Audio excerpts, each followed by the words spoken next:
Mainit ang ulo ni Denver na makauwi sa kanyang kondo.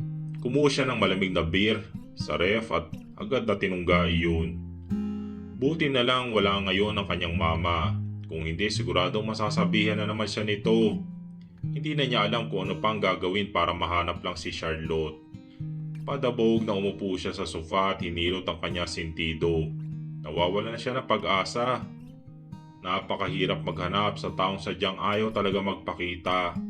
Ngunit kahit anong mangyari hindi siya susuko para sa ikaliligaya niya. At kapag nakita niyang muli si Charlotte, hindi na niya ito pakakawalan pa. Samantala sa bahay ni na Charlotte, inaluna niya ang kanyang inay na wala pa rin tigil sa kakaiyak. Natatakot kasi siyang baka kung anong mangyari pa dito. Ngunit napakabigat ng pakiramdam niya ngayon. Hindi niya lubos maisip na ang babae palang kaagaw niya sa puso ni Denver ay kapatid niya. Inay, sigurado po ba kayo sa inyo sinasabi? Bakit wala po kayo nabanggit sa akin na may kakambal pala ako na nawawala pala siya? At bakit siya pa?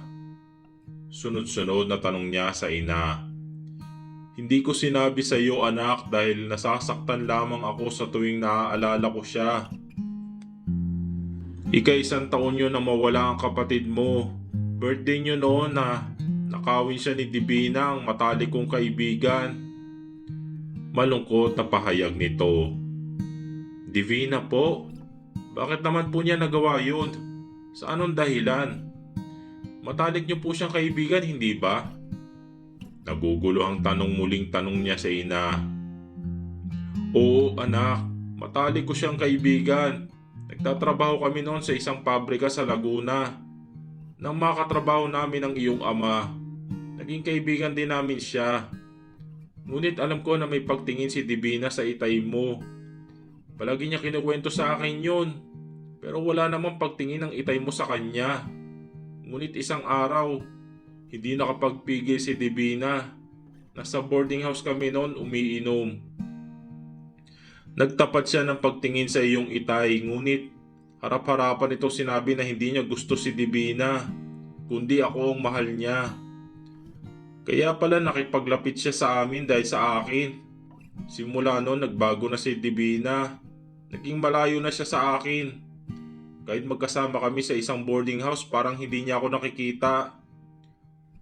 Uminom ito ng tubig na inabot ni Leslie. Katulad niya, nagulat din ito sa mga pahayag ng kanyang inay.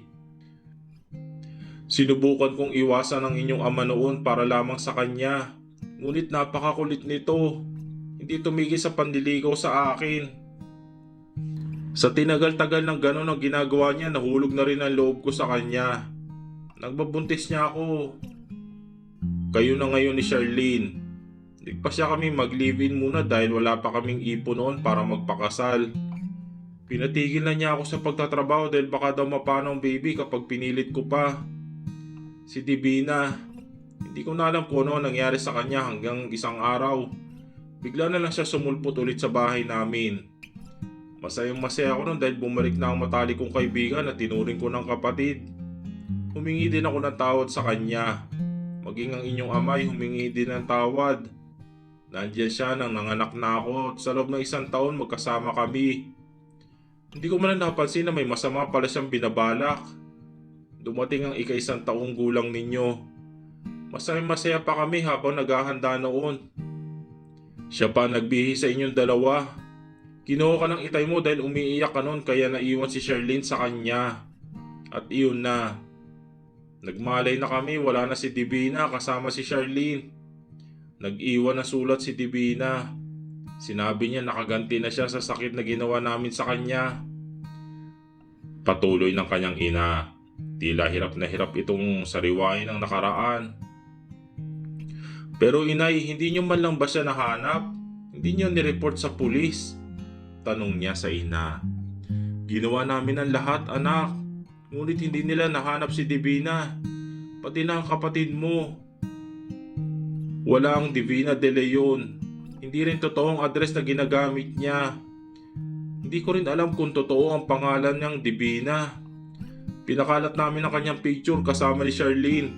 Ngunit bago pa rin kaming mahanap siya. Ngunit bigo pa rin kaming mahanap siya. Lumuluha na sabi nito. Ngayon lang nabanggit ng kanyang inay ang tungkol sa kanyang itay. Sa tinagal-tagal ng panahon tungkol dito ay hindi siya sinasagot ng kanyang inay. Kaya naman ngayong nagkwento na ito, marami pa rin siyang gustong malaman tungkol dito. Nalinawan na siya tungkol sa kanyang kakambal. Kaya sa tatay naman niya ngayon. Inay, kung nakasama naman po pala natin si Itay, bakit wala siya ngayon sa tabi natin? Bakit ka po nag-iisa? Nag-aalalang tanong niya. Bumahid ang pait sa mga mata ng kanyang inay dahil sa kanyang tinanong. Kaya naman nagsisituloy siya na tinanong pa ito. Iniwan niya tayo, anak. Nang mawala si Charlene, naging malamig na siya sa akin. Palagi siyang galit at lasing kapag umuwi. Hanggang sa isang araw bigla na lang siyang hindi umuwi ng bahay. Nagtungo ako sa pabrikang pinapasukan namin. Nalaman ko nag-resign na pala siya doon. At may bago na itong kinakasama. Ang supervisor nila. Hinanap ko siya para sana magkausap man lang kami. Nakita ko naman ang bahay ng babae niya pero hindi ako pinapasok. May kaya pala yung babae niya kaya pumato lang itay mo sa kanya. Sinubukan ko ulit puntahan ng bahay nilang ngunit yung babae niya ang nakakaharap ko. Pinagtabuyan ako nang hindi ako umalis.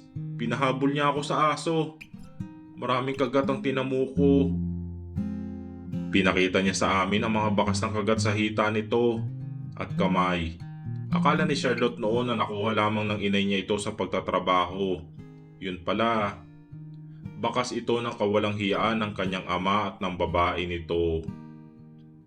Nakita ko ang itay mo na nakadungaw sa bintana na nasa second floor habang ako'y nilalapan ng aso ng babae niya. Sobrang sakit ng naranasan ko sa kanya, anak. Kaya patawad at hindi kita masagot noon kapag nagtatanong ka tungkol sa kanya. Humahagulgol na pahayag nito. Naluha siya dahil sa matinding awa sa kanyang inay at lalo namang tumindi ang galit niya sa kanyang ama. Paano nito nagawang panoorin lamang habang nilalapan ng aso ang kanyang inay? Tama na po, inay. Huwag ka na pong umiyak, baka makasama sa inyo ang pag-iyak. Nag-aalalang sabi niya sa ina. Anak, saan mo nakuha ang picture ni Charlene? May alam ka ba kung nasaan ang kakambal mo? Tanong nito habang pinupunasan ng luha. Nagkatinginan sila ni Leslie. Pareha silang tila walang mahanap na isasagot sa ina. Paano nila ipagtatapat dito na matagal nang patay si Charlene? Paano nila sasabihin dito na ang karumal-dumal na sinapit ng kanyang kakambal? Kahit siya naiiyak sa isiping patay na ito at alam niya ang sinapit nito. Hindi man buong detalye, alam niya na may gumahasa dito at pumatay. Paano siya magkakaroon ng lakas ng loob na sabihin ang lahat ng ito sa ina? Baka magkapano pa ito. Anak, di mo na ako sinasagot. Sino ang may-ari ng picture ni Charlene? Saan mo yan nakuha? Gusto kong makausap ang may-ari ng picture para malaman natin kung nasaan ang kapatid mo. Tanong muli nito nang hindi siya sumagot. Inay, ang boss ko po nagmamay-ari ng picture niya. Pero malabo po kasi na makausap niyo siya. Abay, bakit naman, anak? Kailangan nating malaman mula sa kanya kung nasaan si Charlene. Ngayon pang may pag-asa na tayong makita siya. Hindi ako makakapayag na hindi na natin siya matagpuan. Miss na miss ko na ang kapatid mo. Naluluha na naman itong sabi. Nagkatinginan muli sila ni Leslie. Nagtatanong siya dito kung dapat ba sabihin ito ang totoo o hindi. Tila nakuha naman itong ibig sabihin niya. Tumango ito. Senyales na dapat na niya sabihin ang totoo.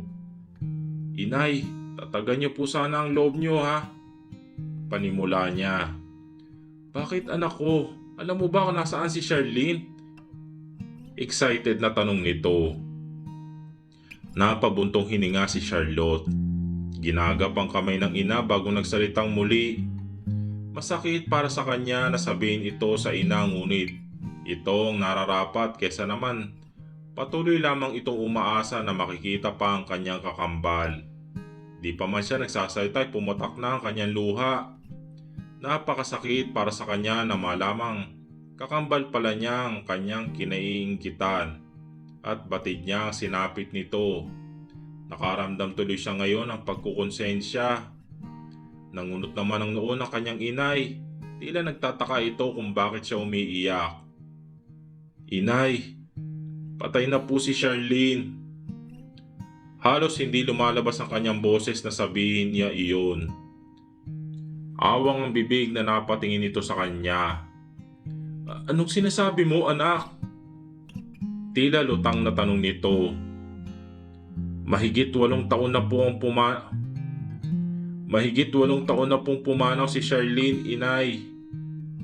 Umiiyak na sabi niya dito. Tila tuliro itong napapikit ng mahigpit sa kanyang kamay. "Hindi totoo yan. Buhay pa ang kakambal mo.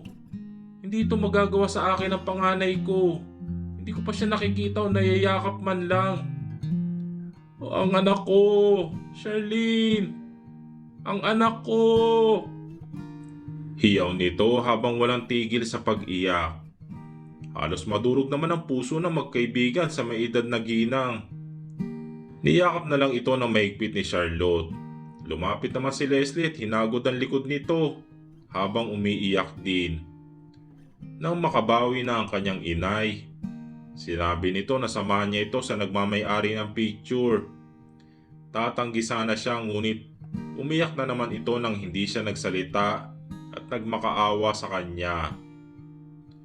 Nais daw nitong kausapin na nagmamay-ari ng picture para malaman kung saan nakalibing ang kanyang kapatid. Kaya hindi na siya nakatanggi. Kaya kahit malapit na gumabi ay nagbiyahe pa rin sila ng inay niya patungo sa kondo ni Denver. Naiwan si Leslie sa bahay pero papasok din ito kapag nakauwi na sila. Habang sakay ng elevator ay hindi mawala-wala ang kaba sa kanyang dibdib.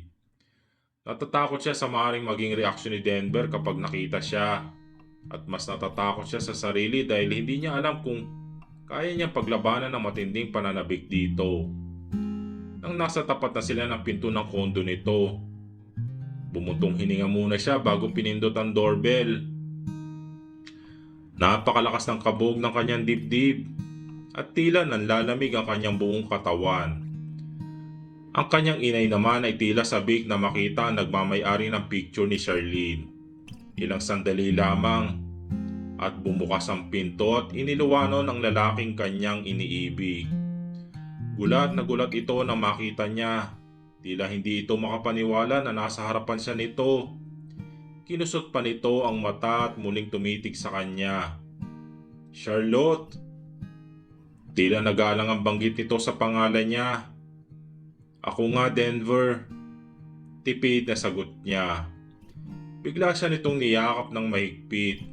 Pumipigla siya dahil nakikita sila ng kanyang inay.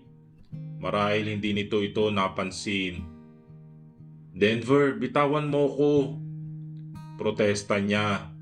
Ngunit imbis na bitawan siya, mas humigpit pa ang yakap nito. At walang ano-ano'y sinakop ang kanyang namumulang labi. Tila umakyat ang lahat ng kanyang dugo sa mukha dahil sa ginawa nito. Kitang-kita yun ng kanyang inay kaya hiyang-hiya talaga siya. Napaubo at tumikim ang kanyang inay. Gulat namang napalingon si Denver sa gawin ng kanyang inay at bigla din siya nitong binitawan. Itutuloy.